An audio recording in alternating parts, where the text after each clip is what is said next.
The tabletop takeaway. Game mechanics on display. Three designers share the stage. Pick a genre and we'll play. The tabletop takeaway. Welcome back to the Tabletop Takeaway. I'm Ananda Gunaratna. I'm Charlie McCarran. And I'm Trever Muller-Hagel. And today, our 50th episode, we are going to be talking about Cosmic Encounter, which is a fantastic game. Just a little bit of history about Cosmic Encounter. The game was first released back in 1977, so it's pretty old. Designed by Peter I apologize if I get any of these wrong. Peter Olotka, Jack Kitteridge, Bill Eberl, and Bill Norton.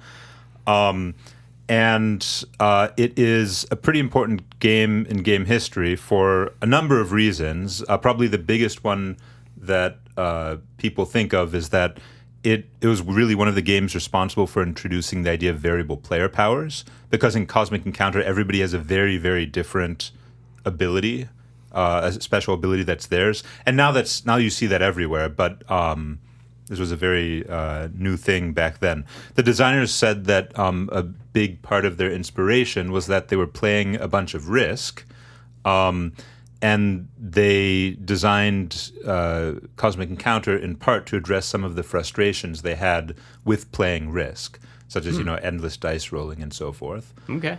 So just some history facts there. Anyway, so it's way ahead of its time, I think. It was way ahead of its time, definitely. I would like to add really quick for the game timeline, Advanced Dungeons & Dragons first came out in 1977 as well. Wow. Which is fascinating to think about. That's a good year. Yeah. Was that Star Wars A New Hope also? That sounds right. Somewhere, yeah. So I think 81 was the last one. Yeah. Also lots of stuff that just had a huge impact on the industry, right?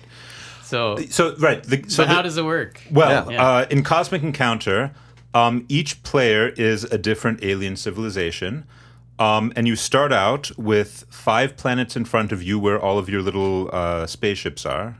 Your home worlds. Your home worlds, yes. And your objective is to acquire... So these are called your home colonies, and your objective is to acquire 5 foreign colonies by invading or negotiating with other players to get your ships onto their homeworlds. And the way that you do this is every turn, when it's your turn, you are the active player and you have an encounter, which is the term that the game uses, as in a cosmic encounter.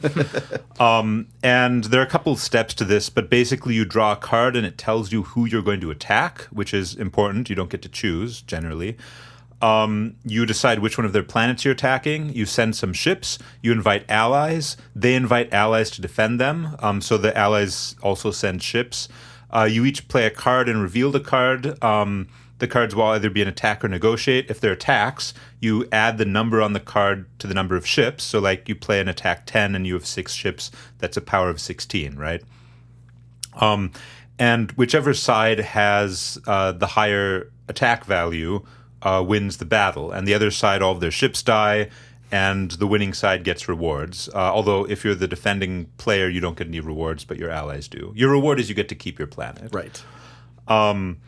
And that is basically that's basically how the game works. But there's a lot of other stuff going on as well. So each player has their own special, unique power, which is a major part of the game. And not just trivial things either, like, their identities are kind of based around these powers. Making sometimes almost like asymmetric differences between how two people play, Yeah. Yeah, it's interesting. Yeah, like my alien, for example, the sadist had an alternate win condition where if I could kill enough enemy ships, I would win. Right. Or if they just died. Yeah, or if they just died. Yeah.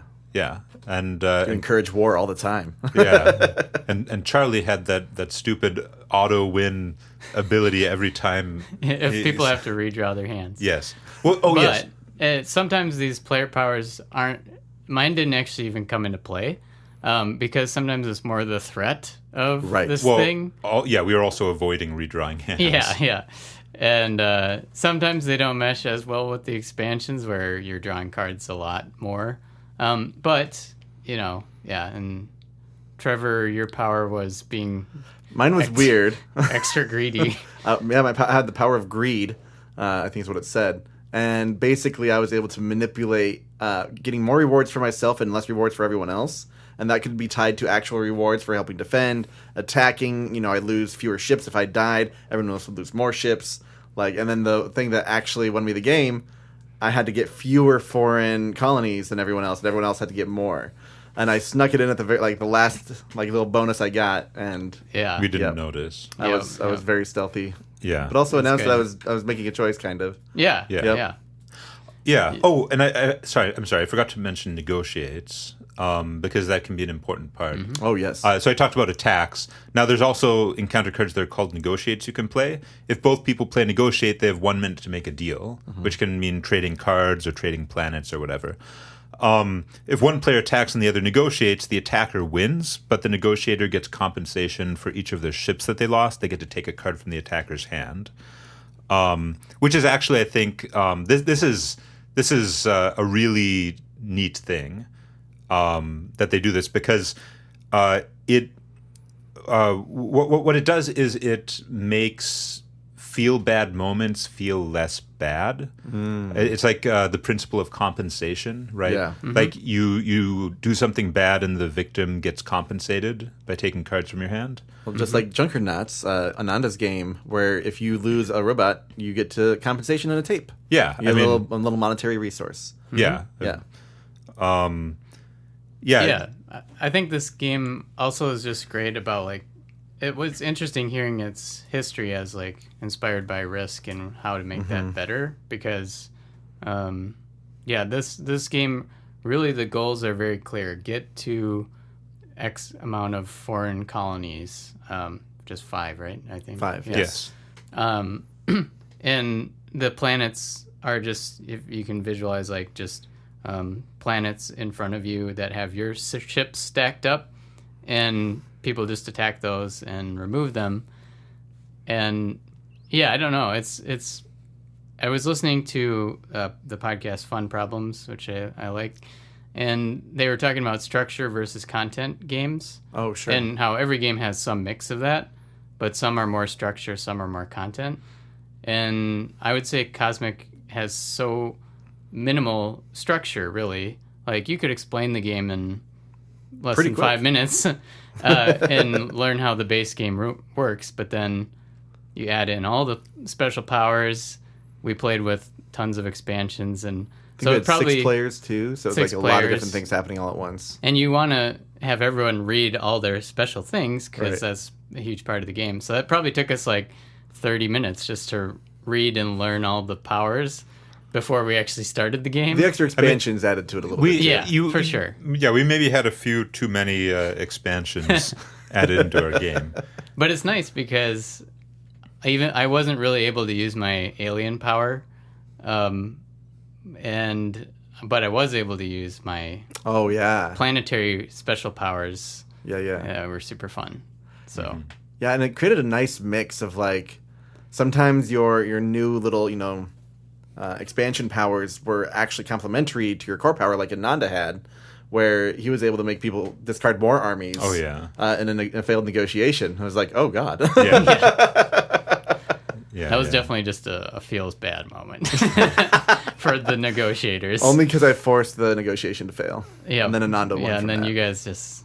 Here, I thought we had a tabletop takeaway alliance going, and then nope, that went out the window. We had it for a couple of fights. Yeah.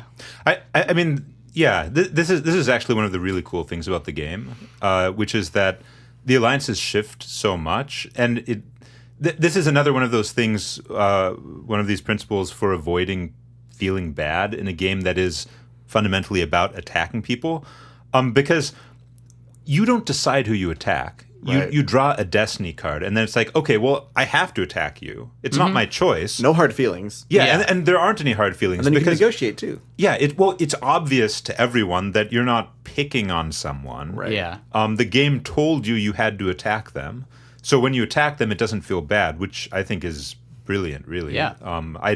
And most games do not do that. In most games, when you attack someone, you make a very deliberate choice. I'm attacking you. And I think having the game tell you have to attack this person is absolutely fantastic. Yeah. Well, and I do think like it being an encounter really emphasizes that too, because being able to choose aggression or negotiation is a huge part of that, and how you behave around that too. Like getting allies.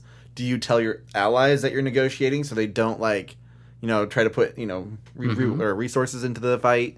Because it could just be a whole mixed bag. Yeah. Right.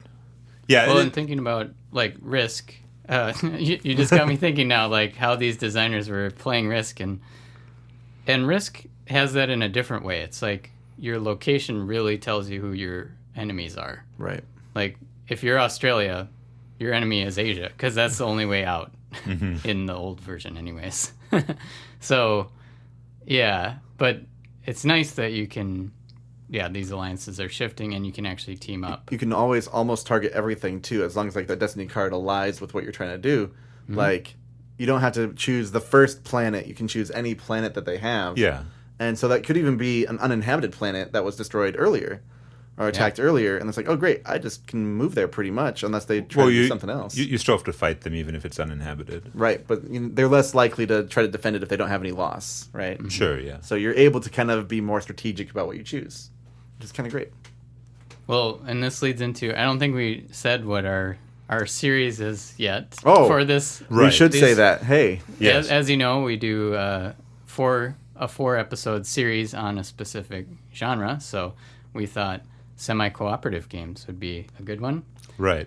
And I really pushed this one because I think I've been thinking about it a lot lately, and I think it's one of the toughest genres to try to do. Yeah. Well, Charlie, what does semi-cooperative mean? Yeah, so to me, a semi-cooperative game is where you can, for one, win with other people. So in Cosmic Encounter, for example, you can just both get 5 you can share the foreign victory. colonies at the same time and share the victory. And the other games we're going to be talking about, they're more in terms of, they're almost more on the cooperative side, where there is a group goal, but because of whatever circumstances come up, there might end up being betrayers in there. Right. And I think of this genre as different than trader games, because Battlestar Galactica or the trader is determined at the beginning. Yeah, and, right. And they have to betray. Yeah, they have to betray or they lose. There's a bit more of a choice in these. Yeah, in these you have a choice. So, yeah, and I feel like this is a really fun design challenge that maybe designers try to do. Like, let's sprinkle in some semi-cooperativeness. I've done this, but there's very few published games, I think, that actually do it. Yeah. Or even do it well, or even exist, because I think publishers maybe are like, wait, this doesn't work. We need to give people a clear goal. Yeah.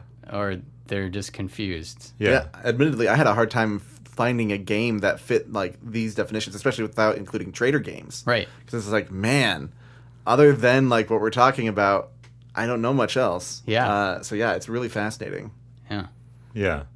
And I mean, it's in Cosmic Encounter, it's really simple the way it works, because you don't even, I mean, to some extent you do need to agree to win together, but really it's just, okay, we both have 4 colonies, we're attacking this person, if you team up with me we can win together. Yeah. What percent of the time do you think ends that way? I know Nick who taught it to us was saying usually they're, I feel like maybe 50% of the time it ends in a tie, but I think it also might depend a bit on the group, because I remember I played a lot of Cosmic Encounter back in high school and college, and I remember some people have a real problem with the idea of sharing the victory with other people. Their natural competitiveness against that a little bit. Now, I'm personally fine with sharing the victory, but to some people that's not a, quote, real victory. Yeah. It's not a supreme victory over your opponents. Right. So to me, it feels like winning with one other person is fun, but maybe if it goes beyond the 50%, 5 out of 6 people 5 win. out of 6. So there's a loser. There. Oh no, we'll get there. In the next episode, I guess. Yeah. But yeah. Spoiler alert. Spoiler. Yeah. So And Cosmic is interesting. It wasn't one that popped in my head as semi-cooperative, because I do think of it as competitive game. Like, we definitely have our own goal of getting, but Right. it's fun because, hey, we might actually help each other here. Mm-hmm. They'll And find opportunities Yeah. with the table talk and negotiations going on. Yeah. Yeah, it's all of the interactions, even when you're fighting, they're just positive because of the, I don't know, it comes back to the random destiny cards. yeah. Yeah, and at first I was like, well, that's kind of lame that I have to attack this. I was like, oh, I don't have to attack them. I have other options. Yeah, if you and have as time went negotiate on, card. I had more options even. Yeah. Where it's like, well, I don't know if you're telling me the truth right now, so I'm going to use morph, so I mimic whatever you're doing. And Yeah. it's just like, it's a great little shift of the dynamic, you know? Yeah. Yeah. And, go ahead. No. Yeah, I just, again, back to that idea of structure versus content.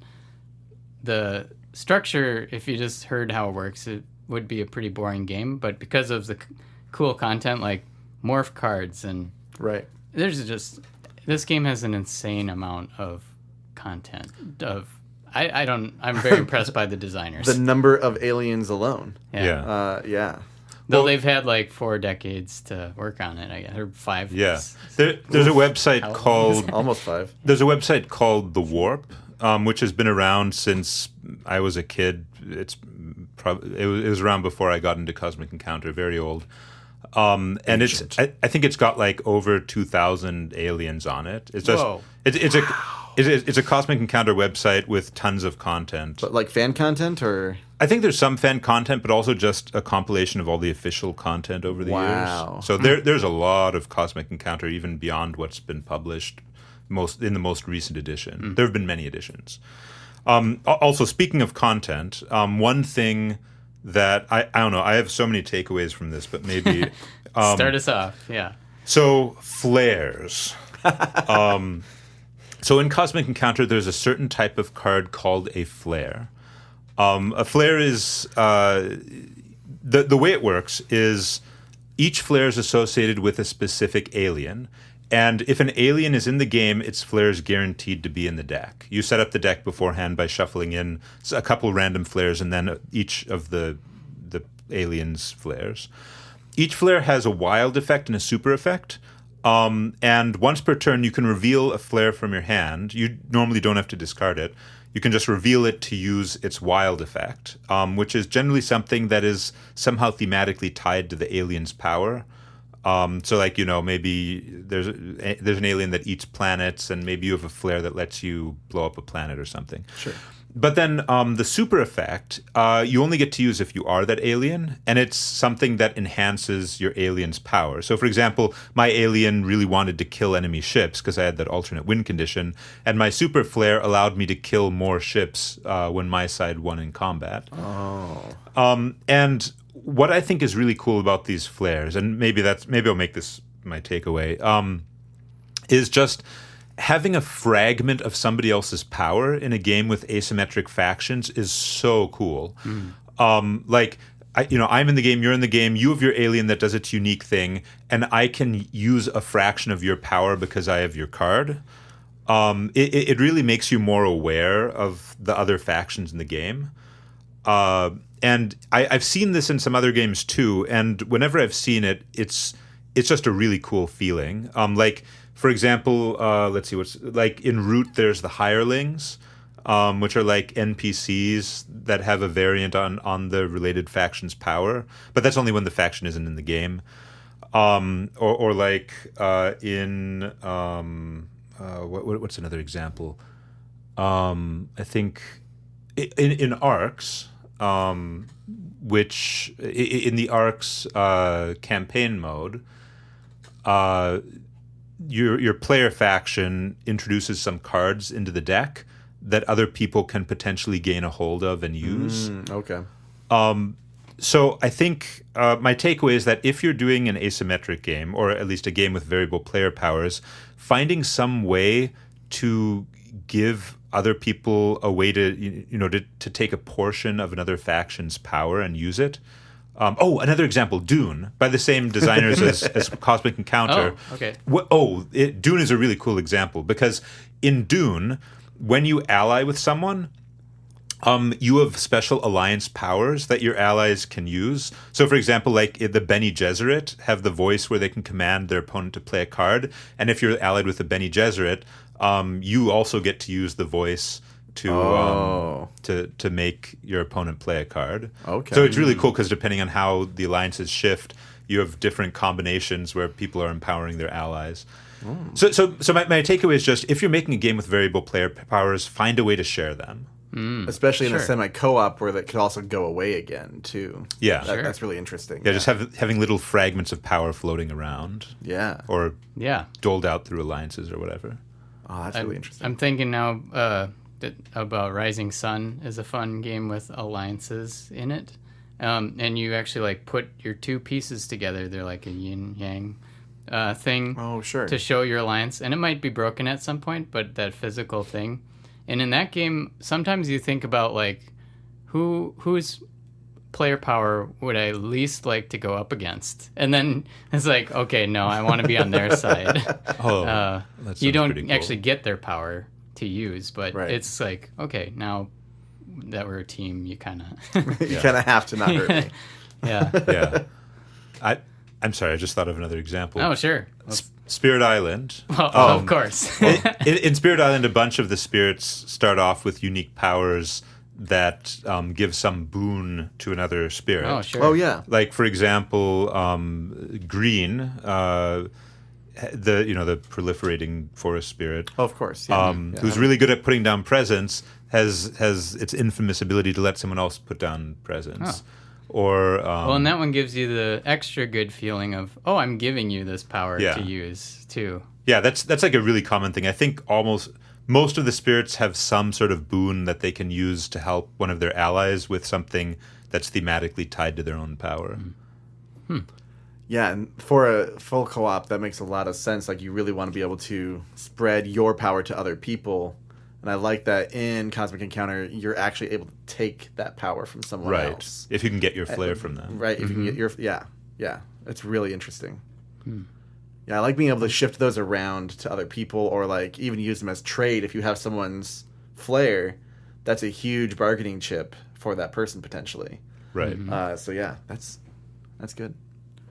Yeah, I think my takeaway is the fact that you might only have one turn in the game, but people kind of forget about that. And Yeah. because there is so much happening on everyone's turn, you can ally, and it's also just fun to watch the game play out, even if you're not participating. It's just funny to see like all these interactions coming up and. Well, and it Like- may change your strategy, too. What's Yeah. going on. Yeah. So I think that's my takeaway is just like, how can I make my games have more fun things to do on other players' turns too? And instead of just like, I have been thinking about trying to make simultaneous play, but I think it's more fun if you can bring in this like allying action. Yeah, the support, being able to support the main player, the character who is playing right now, and being able to, add in bonuses. And even Munchkin has this to an extent where you can interrupt their, delve into the dungeon, knocking the door down, and like, oh, it's 2 monsters instead with a Wandering Monster card. Like, I haven't played Munchkin in years, but like, just being able to add in when it's not actively your turn, but not necessarily the whole time, because I have noticed with a lot of simultaneous play, you lose track of what's happening a lot of the time, especially if there's a lot of steps to what you're doing. So yeah, I think you're right. I think there's a lot of goodness that comes from being able to just help the main player, and it's very still truncated. I think I'm the only person that got 2 turns when we played Cosmic Encounter. Yeah, you ended it on your second turn. Which obviously makes first player very important. Yeah. Because you might get 2 turns where others won't. Yeah.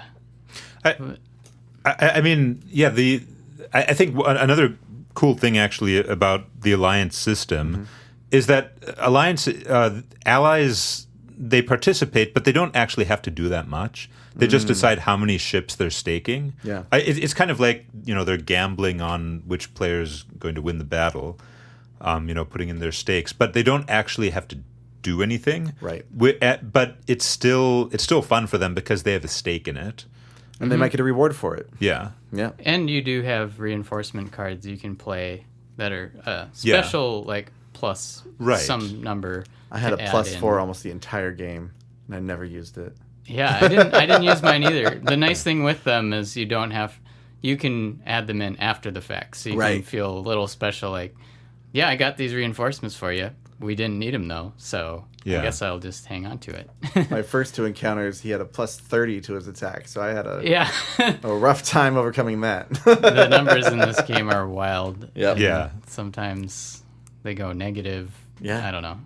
Multiplied by things and It can sometimes feel like, the ally ships, are they actually helping you that much? Right. Because it's like, okay, you sent 2 ships, and the difference in combat strength is like 10. Yeah. So, is it actually worth having you as an ally? But, I think sometimes it matters, and also, if they're your ally, they're not your opponent's ally. Right. And also, a bunch of aliens have powers that really, really care about allies. Like for example, for example, one of the players had a power where they decided where, if you allied against them, they decided where your ships would come from, which depopulated several players' planets. And I was like, I'm not allying against him. well, not to interrupt your train of thought, but regarding like how many ships you allocate, it's funny because the first round I allocated 1 ship, and then I think I might have gotten rejected because they're like, what? Why would you just contribute 1? Right. So from then on, I was contributing 2 every time, even though it barely did anything to the total. But it's so much a psychological thing. Like, no, I'll invest. Come on. And for the benefit of people who have played Cosmic Encounter, this was due to a little bit of a house rule combined with one of the expansions has these dials where you dial the number of ships you're sending. The base game, you just say, okay, I'm sending this many ships. And then you reject or accept each person individually? No, in the base game, you offer the invitations, and then after you've offered the invitation, you can't accept or reject. You just have to... however many ships they send is how many they send. Now, with this dial system, for reasons that we don't really need to get into, we had a little bit of a house rule where after someone offered ships with a dial, you could reject them. So normally you can't do that, but I thought that was actually a really good change. I think because it's nice. It did encourage offensive allies to send more ships. And the secret dial speeds up the game a bit, I think. Yeah. Because you're not waiting to see what other people do, so it's less of Yeah. Well, the other thing about alliances in Cosmic Encounter is one of the things about the aliens in Cosmic Encounter is that they are not balanced at all. And in fact, I believe it's Peter Olotka who famously said, "Balance is boring." And he's kind of right. Your games do not need to be perfectly balanced. Cosmic Encounter certainly isn't. But I think the one thing about Cosmic Encounter that does compensate for the completely wildly imbalanced powers is the alliance system. Because if somebody is really, really powerful, you can just have everyone gang up against them when they're attacked. Or when you're defending against them, you can have a bunch of people come together to defend against their target. Right. It becomes a 1 versus all game instead. Yeah. And you're way more likely to allow someone to ally with you if they're the lowest on the score track. Yes, that's also right. Yeah. And if we had been paying a little more attention, we probably wouldn't have let Trevor win. But I got allies to help me with the last invasion, and that was beautiful. Oh, you roped me in, I think, too. I was attacking you. Or that's right. I convinced you. Well, you convinced me to negotiate. I think. I was trying to convince. I'm going to attack you, Charlie. Yeah. But I was like trying not to do it threateningly. Yeah. I just want to win. That's all I said. I just want to win. Yeah. But yeah, I think the alliances really do help make it work. Mm-hmm. I think it would probably. Well, actually, no, I shouldn't say that. I don't know if it would work without the alliance. I think the alliances are pretty crucial to the game. But yeah, they certainly balance out the imbalanced powers. Yeah. Yeah, so I'm struggling with my takeaway a little bit because after Charlie, you said the bit about allies helping when it's not their turn, that made me realize how important that is for my own designs.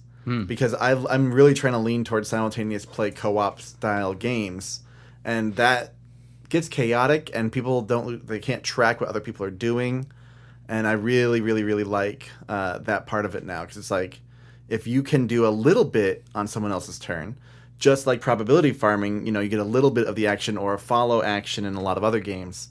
I think that's a really, really valuable tool. For games, just to keep people engaged, to keep the action happening when it's not your turn, and to keep improving. And having cards that interrupt things. Right. I was realizing I always avoid that because I usually make competitive games, and I just don't really like interrupt. No, I'm an extra take that countering what you did. Yeah. But in co-op, that's pretty fun actually. I haven't thought about that. I have this card I can play at any time. I can amplify your thing you just did by interrupting you. That's that's a good thing. The total opposite feeling. Well, I think interrupts are also one of the areas where board games have a major advantage over computer games. Oh, absolutely. Because computer games have to be administered by the computer, which... you can implement interrupts, but they're very awkward generally. Have you played Baldur's Gate 3? I have not. Oh my god. You are interrupted all the time if you have certain abilities. It's ridiculous.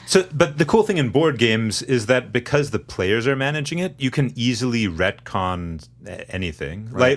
In Spirit Island, I do this all the time. You know what? I actually meant to do this during the planning phase. Yeah. If you're playing on the app, you have to go and rewind time back to the planning phase and then replay your cards. But if you're playing in person, you can just say, okay, I'm going to swap these out. I actually played this instead. You can retroact. You can change the past as the players. You can rewrite history very easily. Oh, and very quickly. And maybe not precisely, but pretty close. Yeah. The only downside, though, is the AP-ness of that, where it's if I play this and you play this. But you're going to face that no matter what, too, unfortunately. Yeah. But so I think in that sense, taking advantage of interrupts is definitely something to do in board games, because it's one way that your game can stand apart from video games. Yeah. Because that's something you can't do in video games, really. Yeah, and so I think for my takeaway is kind of what you're saying, Ananda, is with the variable player powers and being able to really be creative and have vastly different things happening and not worry about the balance, because balance is boring, and then combining that with having these things happen on not your turn, it creates a really dynamic environment, even if your core is simple, like Charlie was saying. So yeah, I really appreciate all of that together in one now ever expanding package, just like the cosmos. Yes. Nice. Yeah. Oh, And I know you've got a list. Let's hear the other takeaways. Well, there is one thing that we haven't really talked that much about, which is, so the way that in Cosmic Encounter you do not. Well, actually, okay, you can draw new cards as rewards for defending people, but you don't get to draw a new hand until you're completely out of encounter cards. Oh, yeah.